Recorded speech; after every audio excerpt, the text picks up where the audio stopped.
That's generally the pattern, right? Mm-hmm. When someone wrongs us, when someone slights us, when someone overlooks us, when someone doesn't give us what we think we deserve. Yeah. So we fight for our rights and we try to make sure that everybody understands. Mm-hmm. This is what I am owed, right? That Jesus, there's none of that in Jesus. Now, I'm not saying that we should be doormats and roll over all the time. Right.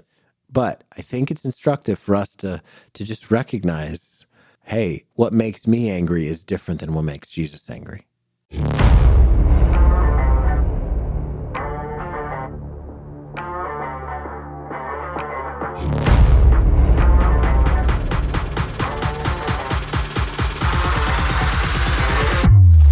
This is Fixed on Jesus.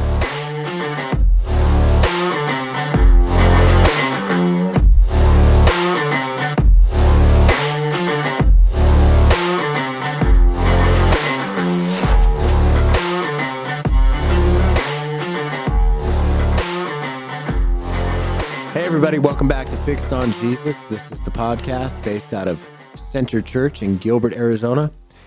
It is a podcast that we do together. My name is Rich, and across the table we have Mark Johnson Jr. Hello. And behind the glass, Heather Corbitt.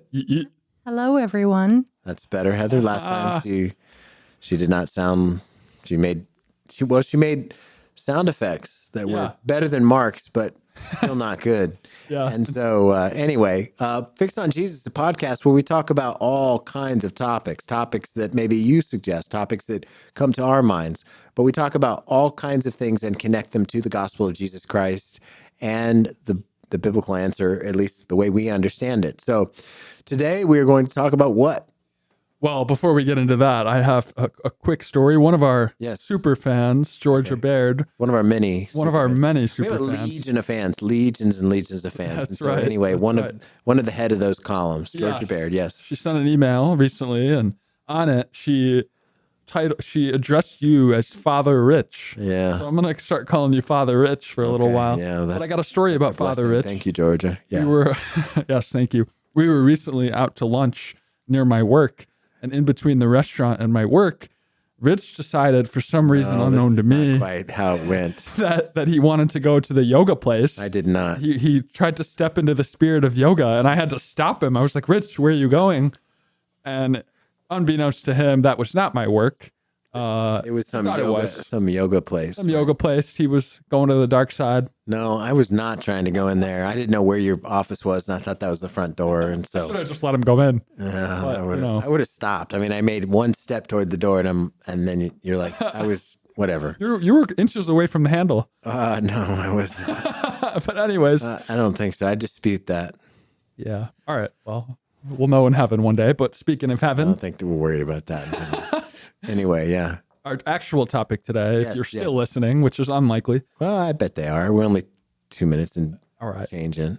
Do we get angry like Jesus? Yeah. I think do we? Yeah, it's a good question. I think anger is one of those things that reveals, I think we can tell almost everything about a person by what they get angry at. And, the things I get angry at are things that are frustrations. When the Cowboys are losing? Or that. Yeah, like stuff that really in a big scheme of things doesn't matter. But like things that I get angry at, or maybe when somebody does something I don't like or I don't appreciate, or I'm, somehow put out or, inconvenienced, really. Traffic, or having to go go pick up my daughter when I didn't know that I had to do that, or whatever, right? And so, those are the kind of things that tempt me. Those are the kind of things that tempt me. I love my daughter, right? Just, whatever. But those are the kind of things that tempt me to anger. And so, can you relate, Mark Johnson Jr.? Yeah. Sometimes traffic. I mean, also just like seeing sin in myself makes me angry, but also seeing sin in people I love who that aren't believers. Sure, they don't know any better. Mm-hmm. Well, I think many other things. I think it's fascinating to see the places Jesus got angry and compare ourselves to him, right? Yeah. A few places that jump, and they're all in Mark. What? Mark. Oh, not me. The book of Mark. Yeah, let me. in Mark chapter 3, Jesus, the Jewish leaders were testing him to see what he would do. There was a man with a withered hand, and it was the Sabbath. Can I read it? Yeah, go ahead. And he looked around at them with anger, grieved at their hardness of heart, and said to the man, "Stretch out your hand." He stretched it out, and his hand was restored. Yeah, so he was healed. And then Mark chapter 10, we see another place where the disciples decide to be a gatekeeper for Jesus, keeping kids away. And how does he respond there, Mark? But when Jesus saw it, he was indignant and said to them, "Let the children come to me. Do not hinder them, for to such belongs the kingdom of God." Indignant. That's crazy just to be able to think, okay, Jesus gets indignant. He's angry because these little kids can't come to him. The other example, it doesn't explicitly, I mean, it shows his anger is when he clears the temple in Mark chapter 11. They're taking advantage, and the Jewish leaders are taking advantage, and people aren't able to come and worship, right? And so we have those three examples of anger. Yeah. And it's fascinating because if you look and see what he's angry at, he's angry in the first case with Jewish leaders who were more concerned about litigious regulations about the Sabbath, right? Than this man who had lived his whole life with a withered hand. So they should be far more concerned, the Jewish leaders should be far more concerned with the well-being of this man than the rules of the Sabbath. And Jesus puts his finger on it, right? And he pushes them and becomes angry when they are watching to see what he does, knowing because they're trying to trap him, right? Yeah. And so he's angry because they should be more concerned with this person who has lived a life of poverty. Because at that time, there's no societal safety net.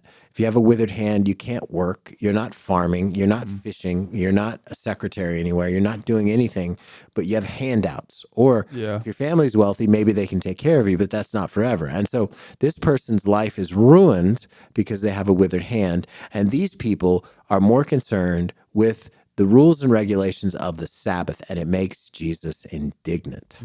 Same thing with the kids, right? If all the people, like if there's a category of people for us to overlook and minimize and marginalize, it's children. Children are just, sometimes they're in the way, they're underfoot, like they get in, like we have an agenda, we have something we want to do, and the kids can often get in the way. They make the house dirty, they ask a lot of annoying questions, they always want to eat, they're thirsty. Got a lot of kids. They've got all kinds of different challenges and problems that pop up, and it's always inconvenient. And yet the disciples, they think Jesus has much more important things to do here in Mark chapter 10, but he becomes indignant when he keeps the children who want to see him and talk to him and interact with him. He becomes indignant with them because they kept the kids away. Yeah. Like, can you imagine that? We've got the disciples, we got a bunch of kids coming and they're like, "Hey, get away from him." Yeah. And Jesus is like, "Don't ever talk to them like that again. Yeah. You let them come Don't to stop me." the children from coming to me. That's incredible. Yeah. And then the other example is in Mark chapter 11. We have it's the Jewish leaders set up a commerce, like business in the Bazaar. court of the Gentiles. And so the Gentiles, who were the marginalized, minimized, and pushed to the edges of society in the Jewish temple, there was no place for them to worship. And the people and the Jewish leaders were also ripping people off. They were making it a den of robbers, right? And so Jesus again becomes angry. So think about those places he gets angry. Where does he get angry? He gets angry when the people who are not important get overlooked or taken advantage of. Yeah. He gets angry, not like, think about the things he doesn't get angry about. He doesn't get angry when his disciples fall asleep and he's praying in the Garden of Gethsemane. Yeah. He doesn't get angry when Peter says, "We're going to follow you to the end." Yeah. He's like, "You have no idea." But he doesn't get angry. He doesn't get angry when they run away at his arrest.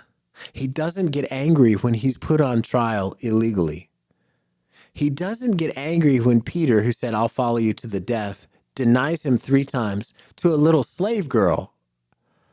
He doesn't get angry when he hangs on the cross and his friends have all abandoned him. Mm. He doesn't get angry at any of those things. He doesn't get angry at Pilate, who thinks he has all the power in the world. He doesn't get angry at the Jews who hit and spit on him. He doesn't get angry at the Roman soldiers who whip him and put crowns of thorns in his head. He doesn't get angry at the thief that is heaping curses upon him. He doesn't get angry at any of those things. He doesn't get angry when the disciples are afraid to die and the storm comes upon them. But he gets angry when those people who are taken advantage of, when people in authority who should know better take advantage of the weak and the marginalized. Mm. That's remarkable. Yeah. So what can we learn about those ways that Jesus got angry and how that applies to us? I think what it means is that we should, think about our anger. Like, what makes us angry? Not the protection of the weak. I mean, that stuff too. Yeah, but mostly trivial things. Right. Yeah. So I think we should recognize, first of all, we should recognize how dangerous anger is. Yeah. Anger is deadly, right? And so Right. anger is something that it's not a personality trait. It's not something that we just sort of have to live with. Anger, it's a dangerous sin that we have to fight.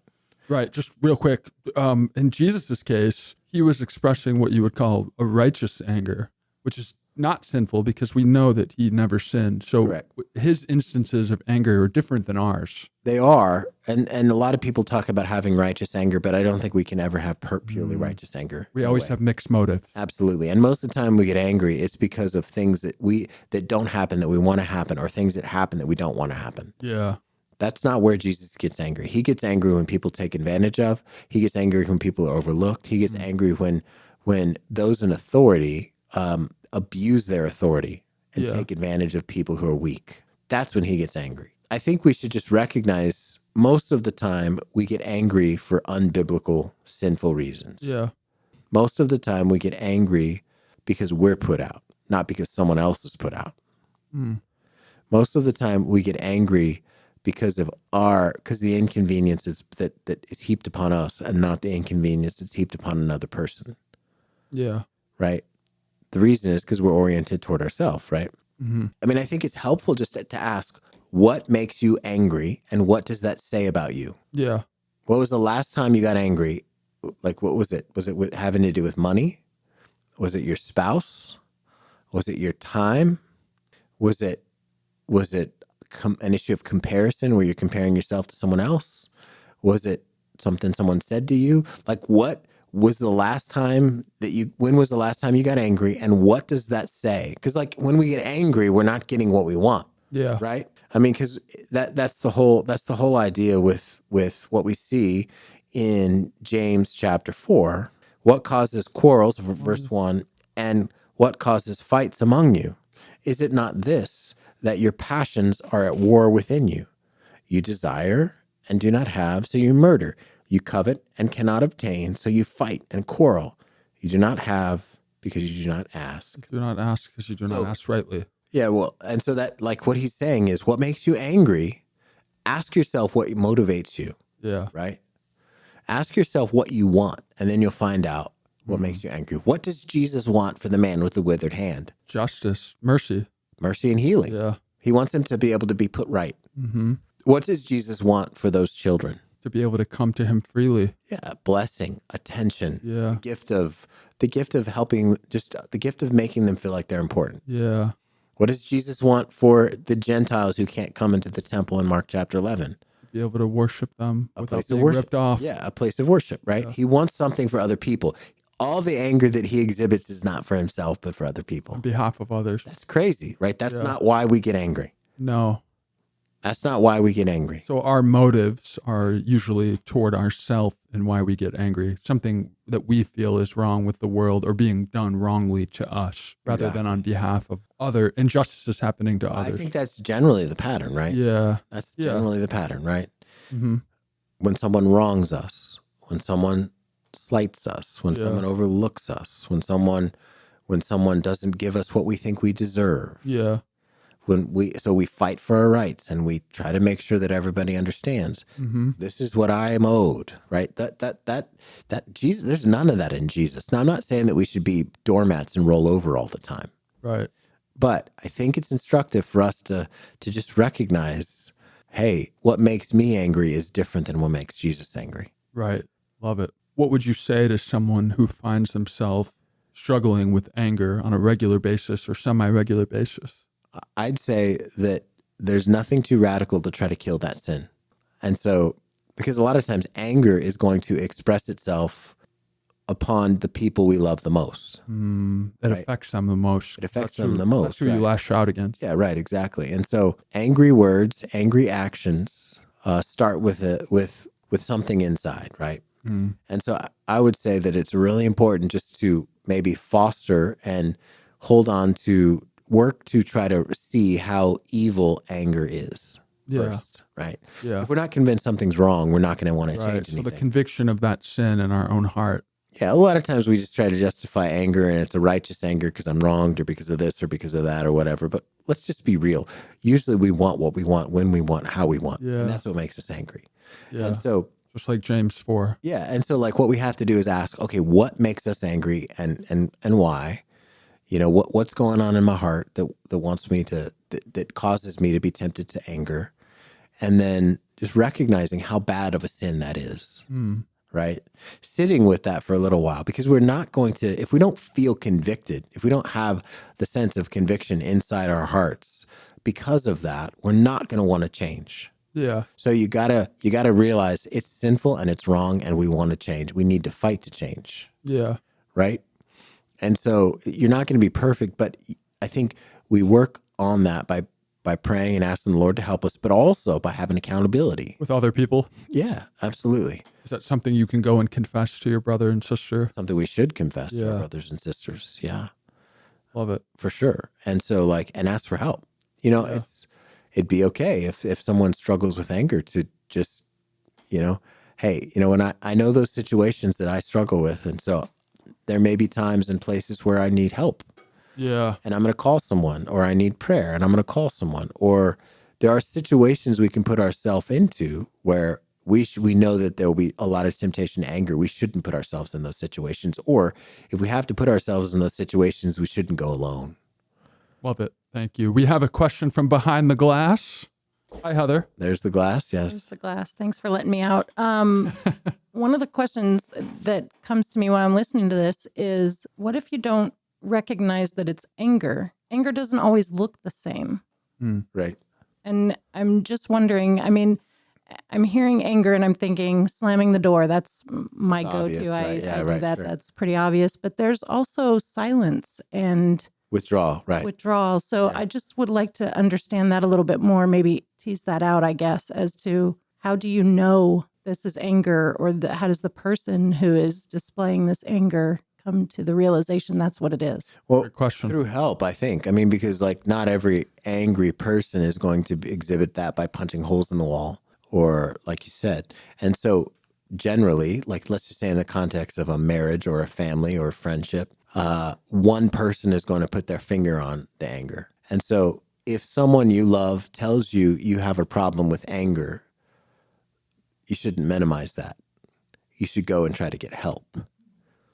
And that help is, the first step is what makes you angry? Why do you do this? And what's the motivations of your heart? Because anger is exhibited in all kinds of different ways.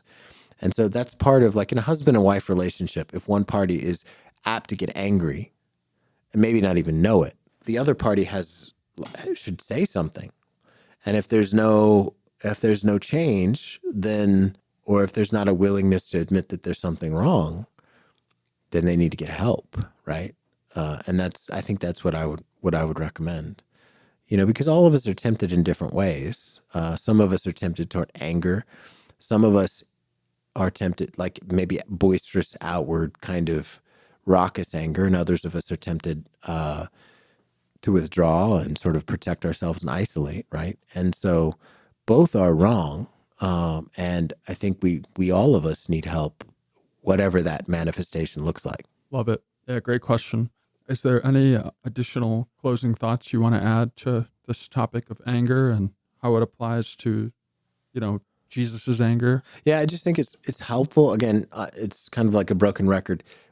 Examine why you're angry or what makes you angry. That tells you a lot about who you are if you listen. If you listen, right?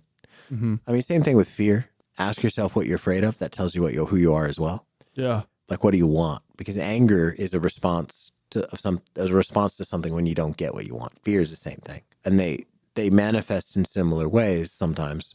But the reality is that both are a window into our souls, and a way in which we can say, "Oh, here's something I need to work on that I wouldn't normally have seen. Lord, help me." Mm-hmm. And that's, we go through the process of trying to get help there. Love it. Thank you. If this is a topic you're interested in, or if you have any questions at all, feel free to reach out at production@centergilbert.com. We also have some show notes and scripture references in there. Thank you so much for your support. We love you. See you next time.